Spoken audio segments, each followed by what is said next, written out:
Vous savez, Dieu, le Dieu qui est le propriétaire de l'univers, c'est un Dieu réel et vrai. C'est un Dieu véritable. Quelqu'un dit véritable. Est-ce que tu crois que Dieu est réel? Est-ce que tu crois que Dieu est vrai? C'est entre nous. Si tu ne crois pas, il faut dire, est-ce que tu crois que Dieu est vrai? Alors si tu crois, acclame-le. Acclame le Seigneur. Acclame le roi des rois. Jésus-Christ de Nazareth. Il va m'accorder la grâce de te parler de lui. Alléluia. Même ce que je n'ai pas vu, je vais dire. Hein? Ce que je n'ai pas vécu aussi, je vais dire. Pourquoi? Parce que c'est lui qui va faire cela. Il va te faire expérimenter ce que tu n'as pas vu. Alléluia. Amen. Il est écrit dans le livre des Actes. Il dit, attendez, lorsque le Saint-Esprit viendra, il va vous accorder une puissance. Et à partir de ce moment-là, vous serez mes témoins. Alléluia. Vous voyez, cette parole a été premièrement annoncée aux apôtres, ceux qui ont marché avec Jésus-Christ. Amen. Et alors, l'Esprit est venu et ils ont été témoins de Jésus. Normalement, la chose devait s'arrêter là. Parce que en réalité, ils ont marché avec Jésus. Ils ont connu les moments, les hauts et les bas de Jésus. Ils ont vu Jésus marcher sur la mer, sur les eaux. Ils ont vu Jésus parler à la tempête. Quand ils étaient dans la barque, le vent s'est levé. Hein? Le vent s'est levé. Ils ont dit, ah Seigneur, on est en train de mourir. Il s'est réveillé. Il a parlé, menacé le vent. Le vent s'est calmé. Les vagues, tout était devenu calme. Pierre a dit, mais qui est-il vraiment? Ils ont vécu ces choses-là. Ils étaient en train de traverser avec la barque. Ils ont vu quelqu'un marcher au beau milieu de la nuit. Ils marchaient sur les eaux comme ça. Ils ont pensé que c'était un fantôme. Ils ont commencé à hurler. Les histoires des fantômes là, ça date de très longtemps. Ils ont commencé à... Oh! Il dit, oh, calmez-vous, c'est moi. Alors Pierre va dire, Seigneur, si c'est toi vraiment, ordonne que je marche aussi sur les eaux. Vous voyez, Pierre, c'est un homme curieux. Ah, Seigneur, si c'est toi vraiment, ordonne que je vienne vers toi, que je marche aussi sur les eaux. Il dit, Pierre, viens, dis, Pierre, viens. Pierre a commencé à mettre un pas, deux pas. Il a commencé à marcher sur les eaux. À part Jésus, Pierre est la seule personne qui a marché sur les eaux. Alléluia. Amen. Il était déjà un témoin. Amen, amen. Donc, nous autres, comment est-ce que nous allons témoigner? On n'a pas vécu au temps de Jésus. On va témoigner ça comment? Or, le témoin, là, c'est lui qui a vécu la chose. Alléluia. Amen. Mais Dieu est mystérieux. Quelqu'un dit Dieu est mystérieux. Donc, Dieu est mystérieux. Il va te permettre de témoigner par son esprit. Parce que quand le Saint-Esprit viendra sur toi, il va te faire vivre les choses de Dieu. Amen. Tu pourras les relater. Tu pourras les véhiculer comme si tu étais avec lui. Alléluia. Est-ce qu'on peut l'acclamer vraiment? Il est digne de louange. Amen, amen, amen. Les amis, aujourd'hui, je voudrais nous entretenir sur un petit thème. Et le thème que j'ai choisi, c'est « Tu peux lui faire confiance ». Tu peux lui faire confiance. Alléluia. Tu peux lui faire confiance. Et notre premier texte est tiré de Ésaïe 53. Ésaïe 53, verset 1 à 3. Que quelqu'un nous le lise. Ésaïe 53, verset 1 à 3. Qui a cru à ce qui nous était annoncé? Qui a reconnu le bras de l'Éternel? Il s'est élevé devant lui comme une faible plante, comme un rejeton qui sort d'une terre desséchée. Il n'avait ni beauté ni éclat pour attirer nos regards. et son aspect n'avait rien pour nous plaire. Méprisé et abandonné par les hommes, homme de douleur et abattu à la souffrance. Habitué. Et habitué à la souffrance, semblable à celui dont on détourne le visage, nous l'avons dédaigné, nous n'avons fait de lui aucun cas. Alléluia. Amen. Alléluia. Amen. Vous voyez, Ésaïe. Une fois, on a parlé d'Ésaïe. Je me souviens très bien. Cet homme de Dieu, Ésaïe, Dieu lui a permis de vivre beaucoup de choses. Il lui a donné la grâce d'annoncer des événements futurs, des choses que Dieu a établies, mais qui vont s'accomplir dans le temps. C'est cet Ésaïe-là qui va vivre cet événement. Il va vivre cet événement, cette chose-là, qui concerne Jésus-Christ de Nazareth. Vous voyez, Jésus-Christ de Nazareth, sa venue a été annoncée depuis très longtemps. Amen. Il a été dit de lui que lorsqu'il viendrait, les gens n'allaient pas croire en lui. Cependant, le grand peuple, premièrement choisi, attendait un Messie. Il attendait cette personne-là qui viendrait et qui pourrait les sauver. Amen. Mais, vu qu'ils étaient habitués à la loi de Moïse, dont ils se sont fait les grands étudiants et les savants, les sachants de ces choses-là, ils vont devenir à leurs propres yeux des personnes sages et remplies de connaissances. Cette connaissance va les conduire à devenir des personnes orgueilleuses. Allô? Et alors, qu'est-ce qui va se passer? La chose même qu'ils attendaient va arriver. Mais malheureusement, ils ne vont pas voir. Parce que, étant devenus des personnes sages et des personnes vraiment importantes au milieu du peuple, ils vont penser que le Messie qui viendrait allait être comme eux.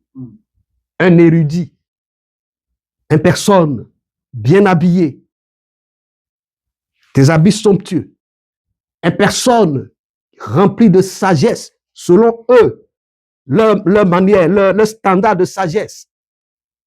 Et alors, la Bible dit, mais qui est-ce qui a cru aux choses qui ont été annoncées auparavant? Qui a pu reconnaître le bras de Dieu? Vous voyez que lorsque le Seigneur Jésus-Christ allait faire son entrée dans le monde, l'ange est venu parler à Marie et l'ange lui a dit qu'il y a un enfant qui va naître. Cet enfant-là, c'est lui qui est destiné à sauver le peuple, à sauver le monde tout entier. Mais quand Jésus naissait, il est né dans un endroit vraiment secret. Et les événements qui se sont produits et qui ont accompagné la naissance de Jésus-Christ, ce sont des événements, on pourrait dire, qui étaient vraiment cachés, parce que ce n'était pas au su ni au vu de tous. Donc, les gens ne savaient pas réellement comment a été la naissance de Jésus-Christ. Alors, la famille aussi dans laquelle Jésus-Christ va naître n'est pas une famille de rois née dans la cour d'un charpentier. Amen. Et puis encore, il a grandi à Nazareth. Il est né à Bethléem, il a grandi à Nazareth. Donc, personne, quelque chose de bon ne peut venir de Nazareth. Et on connaît aussi sa famille. Il ne peut pas être le Messie. Amen, amen. Donc, on ne peut pas croire lui. Malgré qu'il y a des miracles, malgré qu'il y a des choses qui ont attrait à la divinité. Mais à cause de ce qu'on connaît son origine, on ne peut pas croire en lui. Amen. Alors le Seigneur a dit d'avance, qui a cru à ce qui nous a été annoncé? Il dit, nous n'avons fait aucun cas de lui. Parce qu'il n'y a rien qui puisse nous attirer quand on le regarde. Parce qu'on a déjà dessiné le standard de la personne du Messie. Et il était là devant eux. Mais ils n'ont pas pu le reconnaître. Amen. Donc, aujourd'hui, le test ici, qui nous intéresse ici, tu peux lui faire confiance. Tu peux lui faire confiance. Alors, pour cela, on va encore lire le deuxième test, tiré du livre de Matthieu, chapitre 11, versets 25 à 30. Aujourd'hui, je sais qu'on va vite finir par la grâce de Dieu. En ce temps-là, Jésus prit la parole et dit, je te loue, Père, Seigneur du ciel et de la terre, de ce que tu as caché ces choses aux sages et aux intelligents, et de ce que tu les as révélées aux enfants. Oui, Père, je te loue de ce que tu l'as voulu ainsi. Toutes choses m'ont été données par mon Père, et personne ne connaît le Fils, si ce n'est le Père. Personne non plus ne connaît le Père, si ce n'est le Fils, et celui à qui le Fils veut le révéler. Alléluia. C'est pas fini? Venez à moi, vous tous qui êtes fatigués et chargés, et je vous donnerai du repos. Prenez mon joug sur vous et recevez mes instructions, car je suis doux et humble de cœur, et vous trouverez du repos pour vos âmes, car mon joug est doux et mon fardeau est léger. Gloire à Jésus. Vous voyez, ça commence par en ce temps-là. En ce temps-là. Amen. Donc, bien avant qu'ils disent en ce temps-là, il y a eu beaucoup de choses qui se sont produites. Beaucoup de choses qui se sont produites. Amen. Mais bien avant que je ne parle de ça, je vais moi-même lire le début du chapitre 11, le verset 2. Le message de Jean-Baptiste à Jésus-Christ. Jean, ayant entendu parler dans sa prison des œuvres du Christ, lui fit dire par ses disciples, es-tu celui qui doit venir, ou devons-nous en entendre un autre? Jésus leur répondit, allez rapporter à Jean ce que vous entendez et ce que vous voyez. Les aveugles voient, les boiteux marchent, les lépreux sont purifiés, les sourds entendent, les morts ressuscitent, et la bonne nouvelle est annoncée aux pauvres. Heureux celui pour qui je ne serai pas une occasion de chute. Amen. Jean-Baptiste est celui qui a été envoyé en avant de Jésus-Christ pour préparer sa voie. Jean-Baptiste a été la première personne à le reconnaître et même à l'indiquer, à dire, voici l'agneau de Dieu qui ôte le péché du monde. C'est ce même Jean-Baptiste, encore, qui va envoyer. Les gens demandent, ah, est-ce toi qui devrais venir ou on doit encore attendre une autre personne? Mais pourquoi ces choses? Le même Jean-Baptiste qu'il avait reconnu auparavant est rempli de doutes, est amené même à douter de lui. Il est amené à douter de Jésus. Tant bien même que les aveugles voyaient, les sourds entendaient, les paralytiques marchaient, les boiteux dansaient, les sourds entendaient, les morts ressuscitaient, les morts revenaient à la vie. Il n'y a que Dieu seul qui peut faire ces choses-là. Mais malgré ces choses, Jean a été amené à douter au point de poser cette question. Es-tu celui qui devrait venir? Amen, amen. Donc, les amis, qu'est-ce qui s'est réellement passé? Ce qui s'est passé, c'est que le Seigneur, l'Éternel, le Dieu vivant, est venu sur la terre et il veut toucher les faibles. Il veut toucher les gens qui sont marginalisés. Il veut toucher les personnes qui sont opprimées. Il veut toucher ces personnes-là qui sont considérées comme des personnes ignorantes. Alors, il va cacher la révélation. Il va cacher les choses véritables à ces personnes, ces soi-disant personnes intelligentes et sages. Au point où Jean-Baptiste, qui auparavant l'avait reconnu, va être touché par le doute. Et il va poser cette question. Es-tu celui qui doit vraiment venir? Certainement dans sa prison, beaucoup de choses se disaient. Vous ne savez pas que personne, rien de bon ne vient de Nazareth. Et cet homme vient de Nazareth. Personne, rien de bon ne peut venir de là-bas. Ils vont amener Jean à douter de lui. Et les pharisiens, encore pire, vont renier le Seigneur. Parce que quand on parle des sages et les intelligents, on fait allusion aux pharisiens et aux scribes en ce temps-là, qui étaient les détenteurs de la loi et qui étaient les instructeurs, les éducateurs du grand peuple. Mais le Seigneur, l'Éternel lui-même, va se présenter là. Ils ne vont pas le reconnaître. Pourquoi? Parce que Dieu résiste aux orgueilleux. Dieu est le Dieu qui résiste aux hautains et aux orgueilleux. Mais Dieu est celui qui fait miséricorde aux personnes qui sont humbles. Et Dieu est le Dieu qui se révèle aux personnes faibles, aux personnes abattues, afin de les relever. Alléluia. Alors, les choses vont être cachées à ces soi-disant intelligents et sages. Et cette chose va être révélée aux plus simples, aux plus marginalisés. Parce que quelque part, il est écrit que ce ne sont pas les bien portants qui ont besoin du médecin, mais ce sont les malades. Il a dit que moi, je suis venu sur la terre. Ce n'est pas pour appeler des personnes justes à la repentance, mais appeler des pécheurs à la repentance.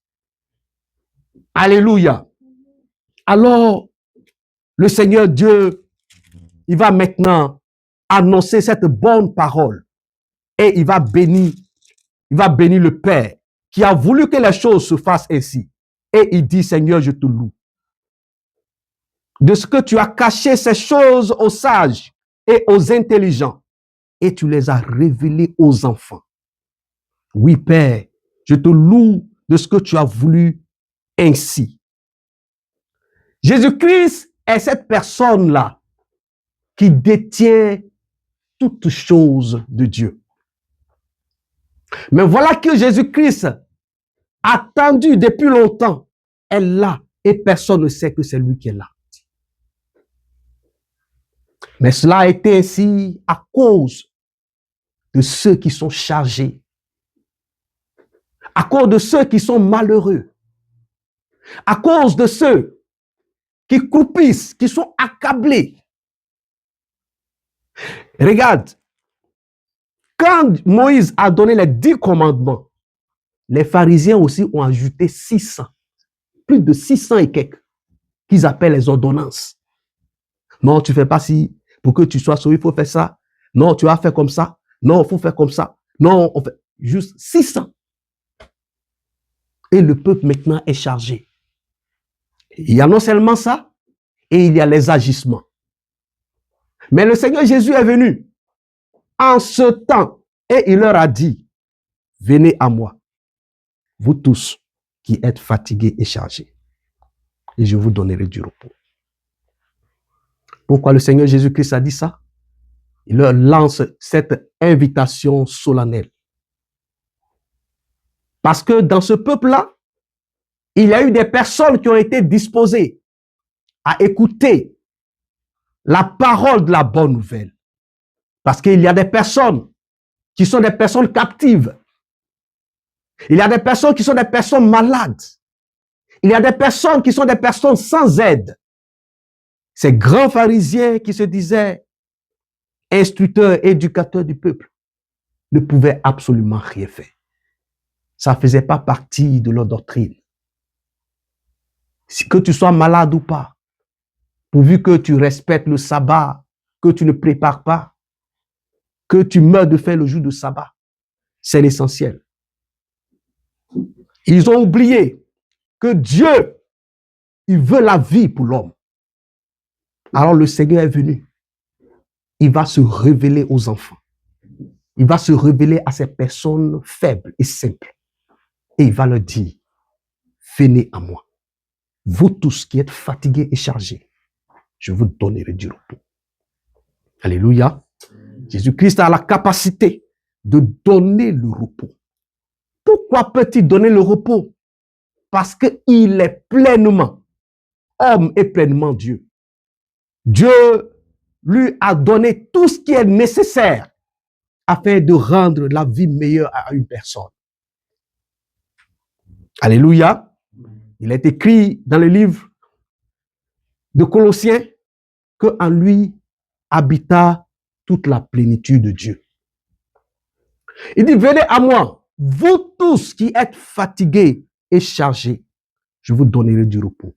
Vous voyez, dans la vie, il y a beaucoup de choses qui peuvent être un fardeau pour nous. Il y a beaucoup de situations qui sont au-delà de notre capacité. Il y a des situations qui dépassent notre force. Mais le Seigneur Jésus-Christ, qui connaît la vie des hommes, la vie des êtres humains, il va leur annoncer ces choses. Venez à moi, vous tous qui êtes fatigués et chargés. Je vous donnerai du repos. C'est pourquoi ici, ce terme, je dis, tu peux lui faire confiance. Tu peux lui faire confiance parce que Dieu n'est pas un homme pour mentir. Il n'est pas le fils de l'homme pour se repentir. Et tout ce qu'il dit par sa bouche, sa main peut l'accomplir toujours. Il a démontré par des miracles et des prodiges. Il a démontré par toutes sortes de prodiges. Et il a étonné les gens. Il a écrit dans le livre des Actes que Dieu a oint du Saint-Esprit Jésus-Christ de Nazareth. Et il parcourait les contrées. Et il faisait du bien à ceux qui étaient sous l'emprise du diable. Alléluia. Aujourd'hui encore, là où nous sommes, cet être qu'on appelle le diable n'est pas mort. Les hommes, malgré que Jésus-Christ a tout payé et qu'il est reparti, il y a toujours les difficultés. Il y a toujours les problèmes. La Bible dit qu'il a tout payé, tout est accompli, mais les hommes souffrent encore. Les hommes tombent malades encore. Les hommes sont poussés au suicide encore. Les hommes sont encore enfermés. D'autres n'arrivent pas encore à entendre la parole de Dieu.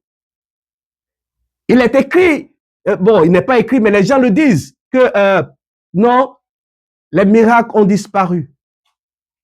La Bible est un vieux livre. Les histoires de la Bible, c'est du passé. Mais laisse-moi nous dire qu'il est toujours d'actualité.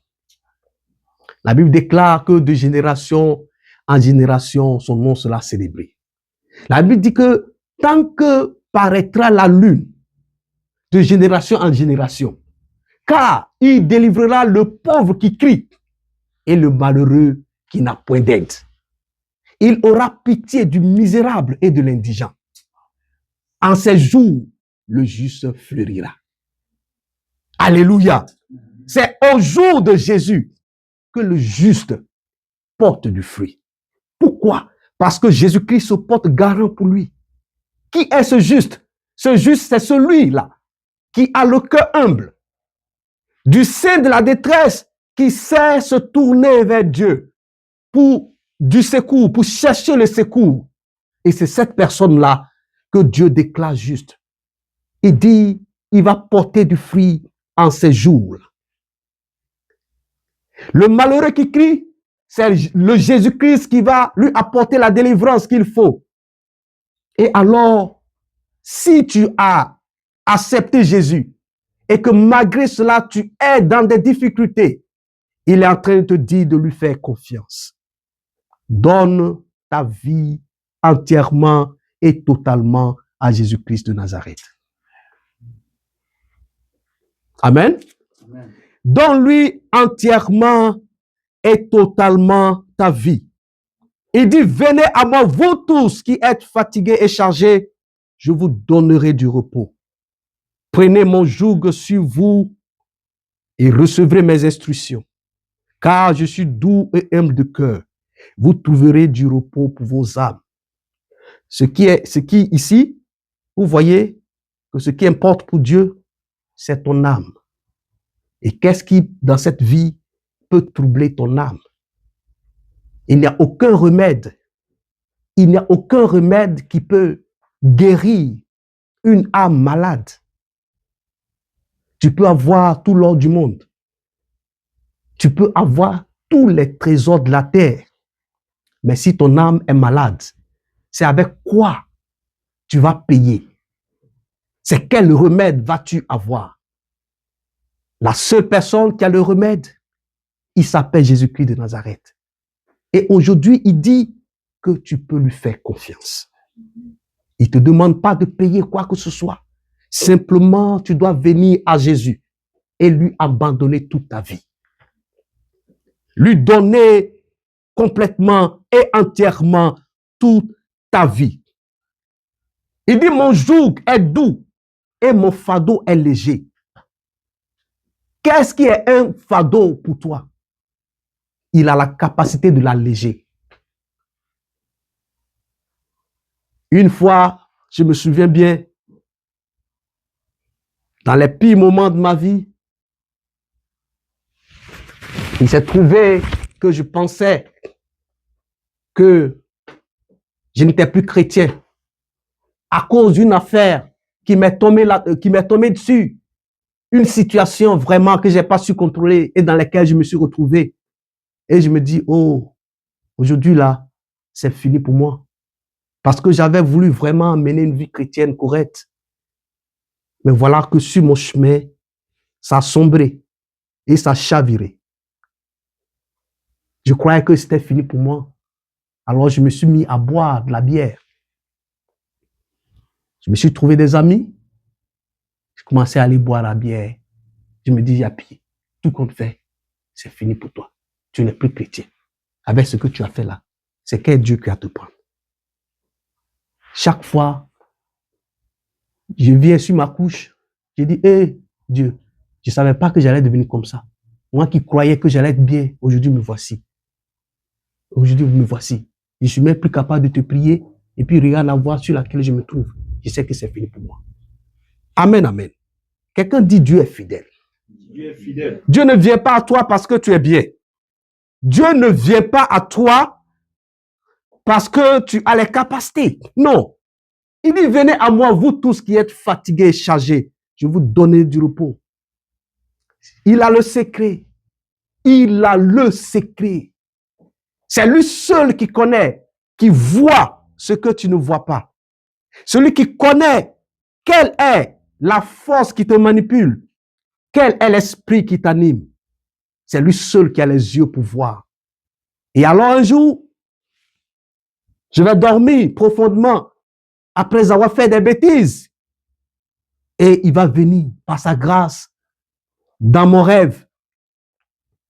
Et dans ce rêve, je me voyais couché sur une civière, un petit lit d'hôpital, et je vois une personne qui m'est vraiment familière, une personne que je connais bien, qui se présente à moi et qui me déclare sa nature spirituelle et qui me dit, regarde, moi, je suis un sorcier.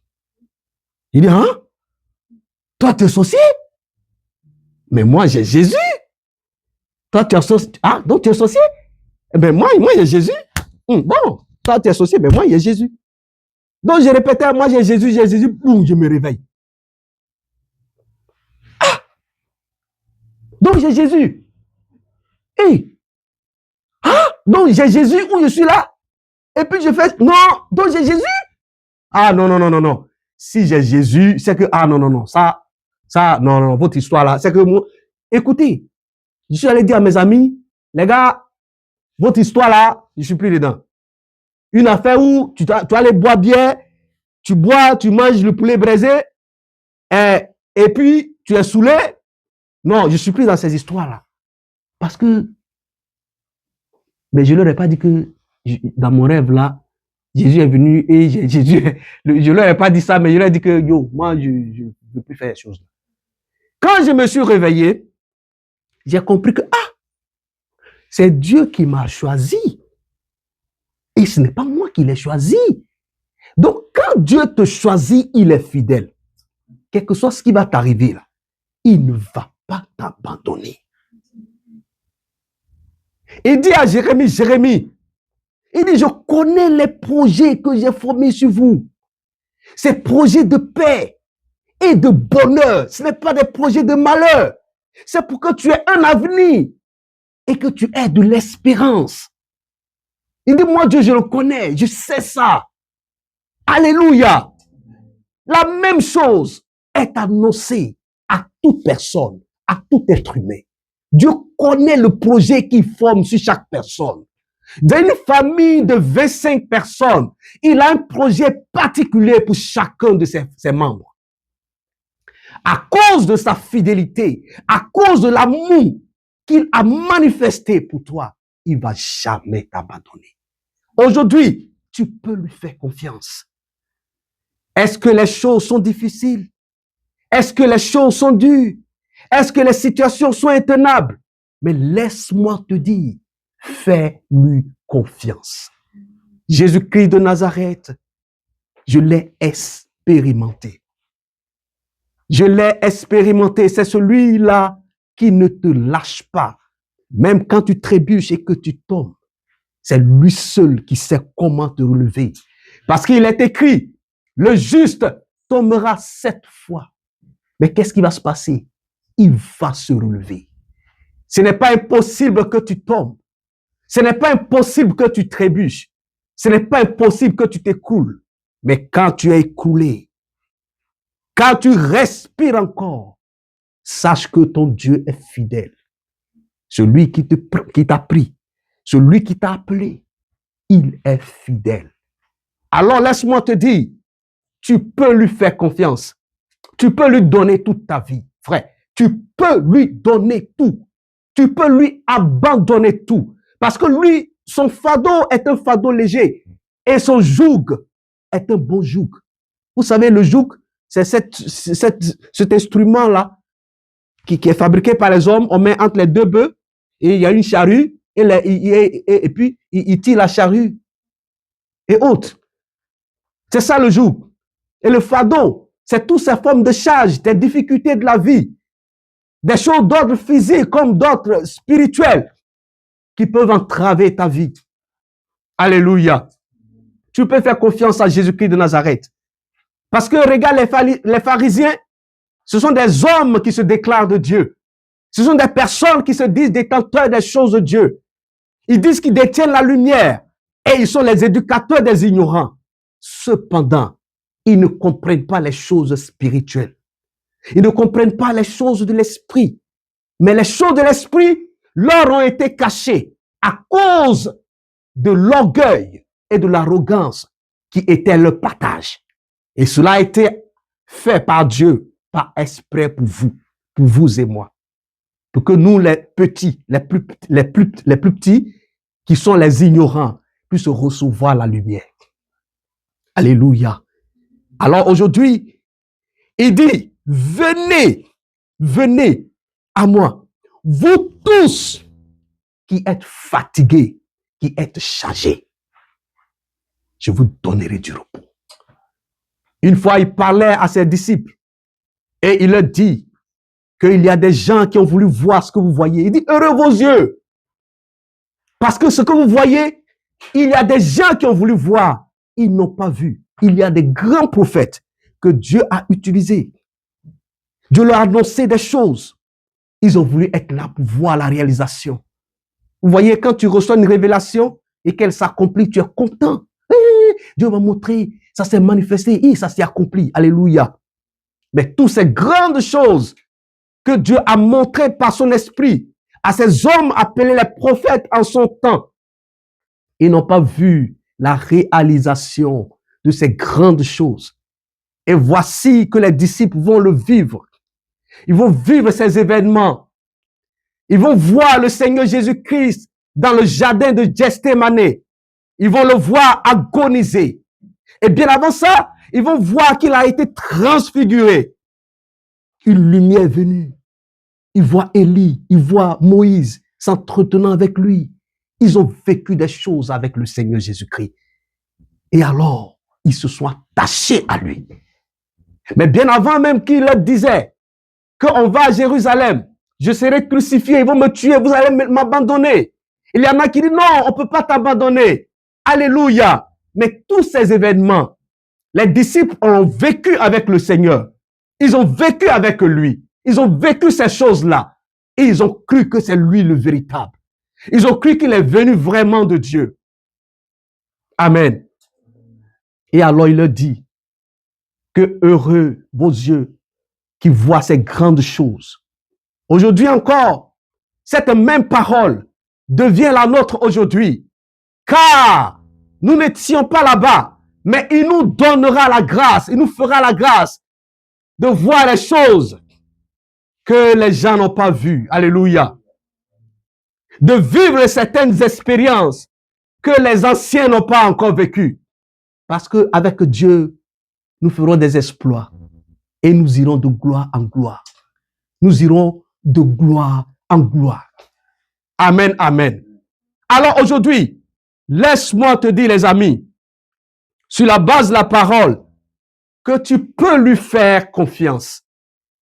Tu peux lui faire confiance et lui abandonner toute ta vie. Regarde, il y a une chanson qui dit, dans mon parcours sur la terre, tout peut sombrer.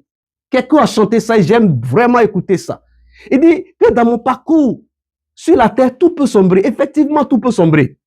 Il dit, dans ma marche vers le ciel, il dit, tout peut sombrer. Mais dans toutes ces choses, il dit, si la route là, je chanterai que tu es fidèle. Emmanuel, tu es fidèle.